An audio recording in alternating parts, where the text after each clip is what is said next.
and welcome back to Think Turkey. This is Moazak, and today I want to show you something very exciting in Istanbul, a land project where you can build your own villa for a very good price, both the land and the build, and it's all managed in this amazing community that is here today. And I'm here with Ufuk Bey, and he's going to help me out and answer some of the questions that I have. Merhaba Ufuk Bey, nasılsınız? Merhabalar, iyiyim. Siz nasılsınız? Sağ ol, teşekkürler. Bize biraz kısaca anlatabilir misiniz? Yani ne zaman başladı? When did this start, this project? Tabii ki. Burayı şöyle söyleyeyim. Biz burada 2022 yılında satışa sunduk. Burası toplamda 197 dönüm, 482 tane parselden oluşuyor. Eğimli bir arazimiz var, kod farkımız var. Yani bu nedenle kimse kimsenin önünü kapatmıyor. Tamam. İki yanımız orman, tamamıyla ormanın içerisindeyiz. Tamam, ben bunu tercüme yapayım hemen. Tamam. So this is basically in 2020'de başladı. 22'de 2022, so just 2 years ago. And the way it's projected, it's like, you know, in the slopey area, so the view is not going to be closed. Kaç metrekareydi? 197 dönüm, 482 parsel. 197 dönüm, so 197 dönüm is like almost like times it by 1,000, so to get the square meters. And 482. 482 plots are available here of different sizes.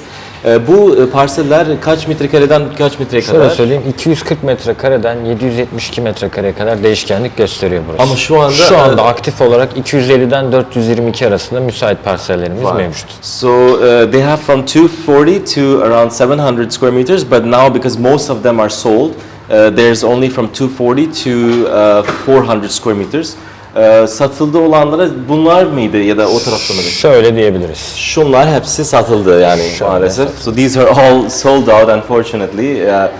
Bayağı hızlı yani hayırlı olsun bu arada. Bayağı hızlı satışları bayağı tamamlamışsınız. Bu kısımda biraz satış alanlarımız kaldı. Zaten burada şöyle alan yatırımcı yani işi bilen yatırımcı buradan zaten birkaç tane yer alıyor. Neden diye sorarsanız da şöyle. Bir tane yerini alıyor, ikincisini alıyor. Diyor ki ben burayı 2 sene sonra, 3 sene sonra satarım. Hem benim ev maliyetim çıkar hem arsa maliyetim çıkar. Parayla para kazanır. So Ufuk Bey just shared a very good locals how they're doing this work, and I'm pretty sure you guys can relate to that. They're buying, for example, one of these houses, like one land, and by the time that it increases in price after 1 year, they're selling that, and then you can use that money to build your own villa. So these are some investment tactics. Çok sağ olun. Evet, bizim yatırımcılar yani etkilenebilir burada, faydalanabilir. Peki bundan bir özetleyebilirsiniz yani bunun avantajı ne? Buradaki şu andaki nerede neler olduğunu söyleyeyim isterseniz. Tamam, site girişim buradan olacak bu tarafta. Entrance from here guys. Okay. 7/24 güvenlik içerisinde olacak. 24 hours security service. So this is the very important point. Bunu biraz yapayım, nokta koyayım because normalde Türkçe konuşuyorum. Normally if you are getting a land, it's like, you know, in the middle there's no security, you have to maintain your own things. So here you have a whole community, so you have a more like you have neighbors, you have like, and Ufuk Bey will share the rest. Evet, buyurun. Burada benim ticari alanım olacak. Mini bir AVM gibi düşünebiliriz burayı. Okay, small mall there. Yes. Burada yürüyüş parkurlarım, evcil hayvan gezdirme alanlarım, süs havuzlarım yer alacak bu kısımda. So here is for like walking area and for the pets and like, you know, for drinking for the pets, some water areas as well. Burada bir dükkanlardan biraz bahsedebilirsiniz. Şöyle ilk önce eczane ve market kesinlikle olacak burada. Okay, pharmacy and market will be 100%. Hatta buraya büyük marketlerle de görüşüyoruz. Yüksek ihtimal büyük marketler gelecek. Zincir marketlerden yani, bir tanesi gelecek. Gibi yani. Tarzı. Okay, tamam. Bunun dışında projenin ihtiyacına göre veteriner olur, kuru temizleme olur, terzi olur, kuaför olur. Bu projenin ihtiyacına göre burada biz dükkanları kiraya verip işletmelerini sağlayacağız. Okay, so they will bring like definitely one of the big markets here, like, you know, you might have heard of Migros or A101, something like that. And then they will have definitely a pharmacy, and then also they will have, depending on of course the needs here, so like dry cleaning and hairdresser and those type of a veterinarian for example. So they will, based on the needs, they will expand. Tamam. Bu alanımda benim spor aktivite sahalarım, voleybol, tenis, futbol ve basketbol sahası olacak. Bunlar hepsi olacak tabii, yani. Tabii. Burada so hepsi volleyball, olacak. tenis, futbol, basketbol. Football and basketball. So all of these will be here. Onun altında açık hava sineması. Open air cinema. Barbekü alanlarım, toplu yapabileceğiniz misafirleriniz geldiğinde ve gözlem evim olacak. Çünkü iki yanı orman olan bir yerden gökyüzüne baktığınızda çok farklı oluyor. Okay, so there will be a viewpoint to have a nice panoramic view and also the barbecue areas to have with your friends and guests as well. Tamam, süper. Projemde bunlar olacak. Benim burada asıl yani yatırımcının en avantajlı olduğu yer buradaki bütün altyapı çalışmalarını, sosyal donatılarını, yollarını hepsini ben üstleniyorum. Tamam. Yatırımcı burada sadece kendi parselinin peyzajı ve konut kısmından. Okay, this is a very important point because you know we also sell the normal land. So one of the major issues is also the roads, how well they're developed, the electricity, water. You know, is it really coming to the house? So these guys will be responsible for getting all those things right to your land. And so all you will have to do is just even the building that they can do it, you can assign them, or if you want to do yourself. And the only thing is the landscaping. Sadece peyzaj. Tamam. Aynen. İsterse onları da ben üstleniyorum, isterse kendisi de yapabiliyor. Nasıl uygun görürse. Tamam. Tabii ki. So that also you can assign the the landscaping peyzaj things to the company as well to manage. Yönetimde siz İlk 3 yıl bizlerde oluyor. Novarso'da oluyor. Daha sonrasında ya bizler devam ediyoruz ya da profesyonel bir şirketle anlaşılıyor. Yani burada sonsuza dek bizim elimiz hep burada oluyor. So the management, like the actual yearly management, they will be doing it for 3 years, and then after that, based on the like they will have of course the voting and so on. So they can continue again, or it might be handed off to a different company. But we are asking them. Biz siz diyoruz, inşallah siz devam edeceksiniz. Yani inşallah Umarım bakalım. yani. Tamam. Peki konum olarak yani yatırımcı nasıl faydalanabilir? Şöyle söyleyeyim, en güzel yani İstanbul'a çok yakın. Yani İstanbul'a günübirlik hadi benim canım sıkıldı bir saatlik mesafede gideyim kafamı dinleyeyim diyeceği bir yer. En büyük avantajı. One of the main points is it's near to Istanbul. So it's only just 1 hour away by drive to Istanbul. Havalimanı. Havalanına 40 dakika civarı Sabiha Gökçen'e. So that's amazing. So the other second airport, which is famous also in Turkey, it's like only 40 minutes drive. So it's very near. Hemen altımızda Kuzey Marmara Otoyolu var ve bu çok etkili olacak bu yol. Hemen onun altında Umuttepe Kampüsü Üniversite var. Hemen onun yanında hastane mevcut.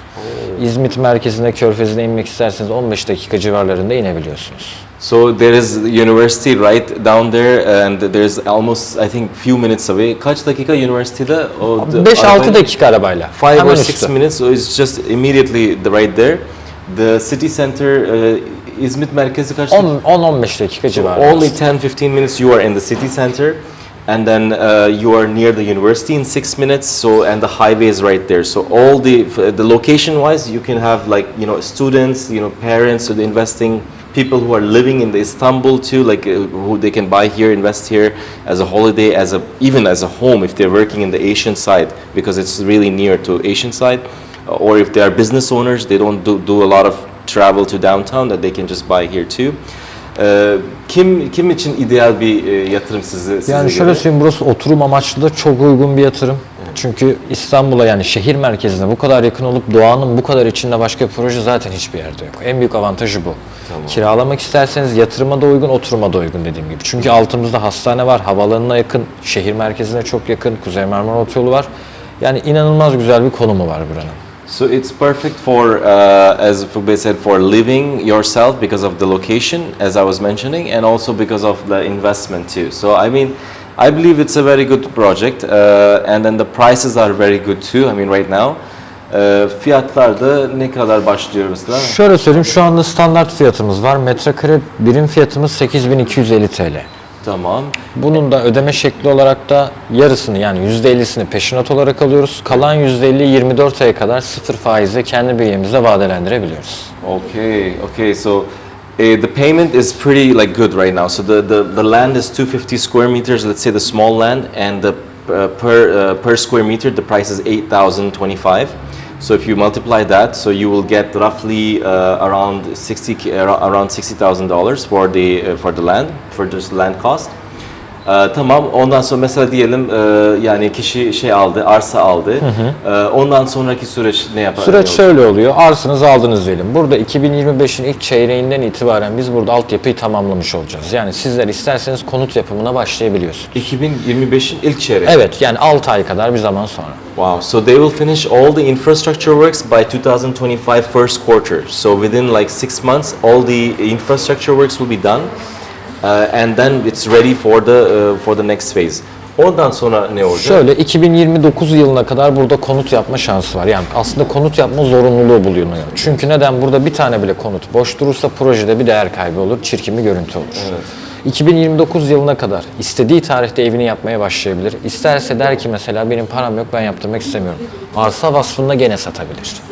Biz de yardımcı oluruz, kendisi de satabilir. Okay, so basically, yeah, there's one thing here you have to be mindful because by 2029 you need to build. You have to build actually because you cannot leave it empty. This is a concept project, and if it will be empty lands, it's not going to look nice. So this is a condition that you have to basically fulfill. So either you build it yourself, or you build it through them, you build it through me. Like doesn't matter. Basically, you have to build by 2029, but you have the payment option, which is like 50% for the land. I'm talking 50% cash, 50% you pay in 24 months, so 2 years, and then you're not paying any interest, so 0% interest. İnşaat için ödeme nasıl Şöyle düşünüyorsunuz bizim şu an? diğer projelerimizden baz alarak konuşuyorum. Şu anda bize metrekare fiyatı olarak 16.000-17.000 TL fiyat veriyorlar. Çünkü neden? Buraya yatırımcı bireysel olarak yaptırmaya kalktığında tek başına bir fiyat alıyor. Biz burada toplu bir fiyat alıyoruz. Okay. Ona göre daha uygun alıyoruz ve gene aynı arsa satışı gibi bir kısmı peşinat, kalan kısmı vade seçeneği sunuyoruz. So the best part about this project is the construction cost, which is insanely like the good, like in terms of the cost. So you're looking at around almost like $600-700 per square meter for the construction cost. Even let's say even if it's like going to 1,000, so it's very good because what you're doing is if you're building one villa, as you know, I'm also building, but it's costing a lot more. But if you are like these guys are going to be building right now, there's 470 plots, so 450 of them. They want them to build, they have chosen. So it will not be just like I'm going to build alone myself one villa, but they will make contract for a lot of villas so at one time. So that's why it's cheaper. That's why you will see the build cost is cheaper. Kaç metrekare kullanım yani Konum alanı? şöyle, seçtiğiniz aslında parselin büyüklüğüne göre değişkenlik gösteren minimumdan baz alacak olursak 50 metrekarede ve 65 metrekare aralığında taban oturumunuz oluyor. Tamam. Bunu da 1,5 ya da 2,5 kat olarak 90 ile 110'a kadar çıkartabiliyorsunuz. Tamam. Okay, so it's like now I will tell you that Ufuk Bey explained the square meters, how many square meters you can build. So for example, he said the taban alan, which is the slab, the concrete slab, it's 50 square meters, right? So that is the minimum. If you get the smallest one, it can be of course bigger too, like 70 and so on. But this is for the smallest. Then you can build 1.5 floors, so 1.5 floor or 2.5 floors.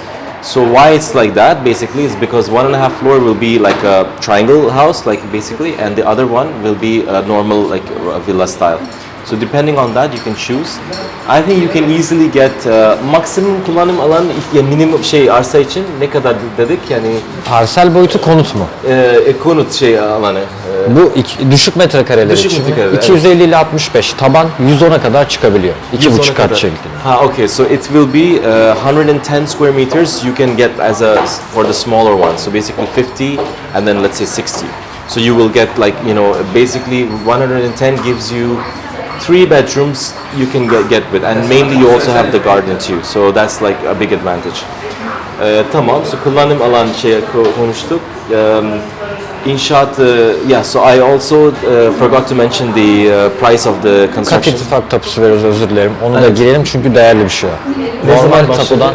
O kat irtifak 6 ay, 8 ay sonra da. Ya sözleşmemde 12 diyor. İsterseniz 12 deyin. Biz müşteri de 18'e düşürürüz. So there, you will get the basic title deed, which is kat irtifaki, which is for every single plot you will have your own title deed as well.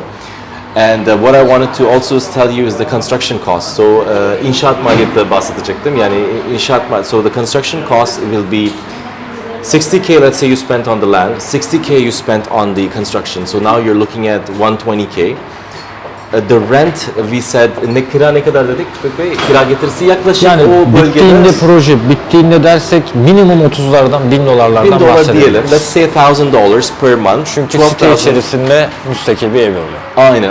$12,000 a year. So if you divide that and get the ROI, you're looking at like 10% as a gross. Net around 9-8, but again 1,000 is very low in my opinion. I think you can get more for this. They are being conservative in my opinion on this topic. I think you can get more by the time this project develops. Tamam, çok teşekkürler. Ben teşekkür ederim. Çok sağ olun anlatmak için. So guys, thank you very much. I hope you like the project. If you have any further questions, don't forget you can message me or you can leave a comment below. And if you found this to be useful, click like and subscribe to the channel. See you next time.